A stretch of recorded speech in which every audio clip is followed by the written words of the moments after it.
In this we discuss the competencies, that is atrial septal defect, VSD, Farrell's tetralogy, and tracheoesophageal fistula.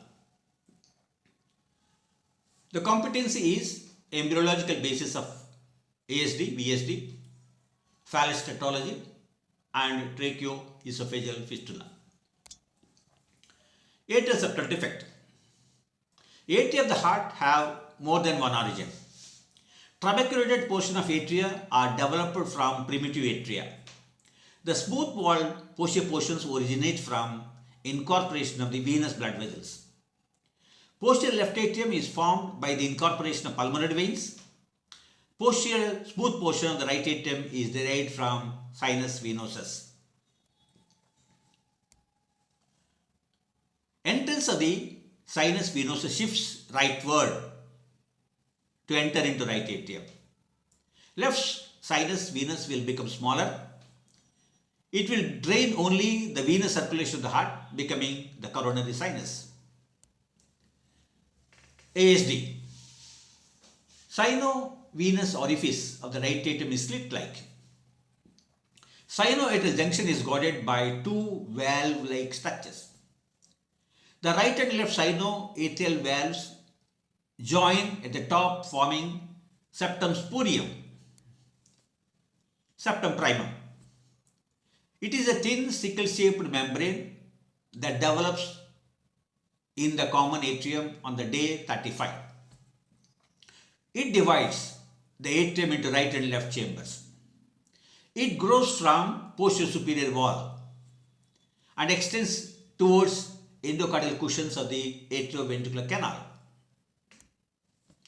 Septum primum has a concave shaped edge growing towards the atrioventricular canal. The orifice connecting the two atria at this time is called as ostium primum. The superior and inferior endocardial cushions fuse and divide the atrioventricular canal into right and left orifices. Septum primum fuses with it, that is septum intermedius, and obliterates the ostium primum. Ostium secundum. Just before ostium 1 closes, fenestrations appear in the posterior superior part of the septum primum, forming ostium secundum, thus maintaining the communication between the two atria. These fenestrations then coalesce and form a larger fenestration. Septum secundum. Another sickle-shaped membrane develops on the anterior superior wall of the right atrium, just to the right of septum primum and to the left of sinus venous wall. It grows and covers ostium secundum. Septum secundum grows towards the endocardial cushions, leaving only an area at the posterior superior part of the interatrial septum where septum primum continues to exist as foramen ovale membrane. The edge of the septum secundum forms the rim of the fossa ovalis on approximately day 42 of the development. ASD. It is congenital heart abnormality. Its incidence is 6.4 per 10,000 births. Most significant defect is that of ostium secundum defect, with a large opening between the two atria, or due to inadequate development of enough septum secundum. VSD, or ventricular septal defect. Ventricular septation is a complex process involving different septal structures from various origin and positioned at various planes. These structures eventually meet to complete the separation of the right and left ventricles. Muscular interventricular septum. At approximately day 30, a muscular fold extending from the anterior wall of the ventricles to the floor appears at the middle of the ventricle near the apex. It grows towards atrioventricular valves with a concave edge. Growth is achieved by growth of two ventricles on either side of the ventricular septum. In addition, trabeculations from the inlet region coalesce to form a septum. It grows into ventricular cavity at a slightly different plane than that of the primary septum. It is the inlet interventricular septum. It is in the same plane as that of the anterior septum. The point of contact between these two septa will cause the edge of the primary septum to protrude slightly into the right ventricular cavity, forming trabecular septomarginalis. The fusion of these two septa forms the bulk of the muscular interventricular septum. This septum then will come in contact with the outflow septum. VSD is bordered by the concave upper edge of the muscular interventricular septum, the fused atrioventricular canal endocardial tissue, and the outflow tract septation ridges. This communication is closed by the end of the seventh by the growth of three structures: the right and left bulbar ridges, and the posterior endocardial tissue.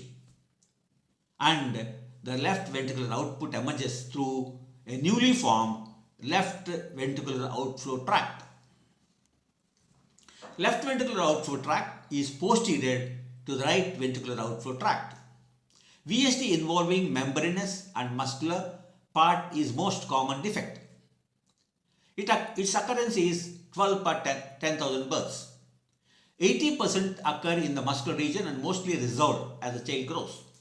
Membranous defects are more serious and are associated with conotruncal partition. Tetralogy of Fallot. Initial defect in tetralogy of Fallot is narrowing of the right ventricular outflow. In response to this outflow obstruction, the myocardium of the right ventricle hypertrophies in order to contract forcefully enough to push blood past the pulmonary stenosis. Additionally, patients have large ventricular septal defect, which allows shunting of blood between the ventricles. In a patient with an isolated VSD, blood flow is shunted from left to right. However, in tetralogy of Fallot, right ventricular outflow obstruction may impede normal blood flow so significantly that the left side of heart becomes the path of least resistance. Blood from right ventricle is then forced into left ventricle, creating right to left shunt and subsequent cyanosis. Finally, the aorta overrides the ventricular septal defect, straddling the VSD. This allows deoxygenated blood shunted from right ventricle to immediately exit the heart, mixed with blood from left ventricle. Most important determinant of the severity and the clinical consequences of tetralogy is the degree of right ventricular outflow obstruction. With lesser obstruction, blood is shunted from left to right and permitted to preferentially enter pulmonary circulation, allowing for oxygenation. With greater degree of obstruction, however, blood is forced in the opposite direction, away from the pulmonary circulation, leftwards across VSD, and ultimately blood exits the heart before being oxygenated. Patient will present with differing degrees of outflow obstruction, and this may fluctuate throughout the course of the illness. Tracheoesophageal fistula. There are two main theories concerning the development of respiratory system from the foregut. Traditional theory maintains that the division of the foregut results by the fusion of the lateral edges that appear in the lateral wall of the foregut. This process starts caudally and ends cranially, thus forming a septum that divides the foregut into ventral portion, the laryngotracheal tube, and the dorsal portion, the esophagus. The other more recent theory asserts that respiratory diverticulum develops from the ventral aspect of the foregut and continues to elongate, drawing out a median stalk, which will give rise to trachea. A defect in the above process results in tracheoesophageal fistula. Thank you.